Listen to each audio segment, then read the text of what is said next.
আন্তর্জাতিক কৃষ্ণ ভাবনামৃত সংঘ ইসকন নিষিদ্ধের দাবিতে সাভার, পিরোজপুর সহ বিভিন্ন স্থানে বিক্ষোভ ও সমাবেশ করেছে ছাত্র জনতা। এ সময় চট্টগ্রামে অ্যাডভোকেট সাইফুল ইসলাম আলিফ হত্যার বিচার দাবি করেন তারা। ইসকন নিষিদ্ধের দাবিতে ঢাকার সাভার বাসস্ট্যান্ড ও হেমায়েতপুরে জুম্মার নামাজের পর বিক্ষোভ মিছিল করেছেন মুসল্লিরা। ইসকন নিষিদ্ধ না হলে বৃহত্তর আন্দোলনের ঘোষণা দেন বিক্ষোভকারীরা।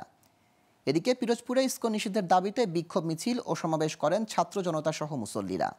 জুমার নামাজের পর পিরোজপুর কেন্দ্রীয় জামে মসজিদ এলাকা থেকে বিক্ষোভ মিছিল বের হয়ে শহরের গুরুত্বপূর্ণ সড়ক প্রদক্ষিণ করে। আবার কেন্দ্রীয় জামে মসজিদ এলাকায় সমাবেশ হয়। একইভাবে মাগুরা ইসকন নিষিদ্ধকরণ ও আইনজীবী সাইফুল ইসলাম আলিফ হত্যাকারীদের ফাঁসির দাবিতে বিক্ষোভ মিছিল ও সমাবেশ হয়েছে। বিকেল ৩টার দিকে শহরের নোমানী ময়দান থেকে ছাত্র জনতার একটি বিক্ষোভ মিছিল বের হয়। পরে ভাইনা মোড়ে সমাবেশ করেন তারা। সমাবেশ শেষে আইনজীবী সাইফুল ইসলাম ও বৈষম্য বিরোধী ছাত্র আন্দোলনে শহীদদের মাগফিরাত কামনায় দোয়া করা হয়।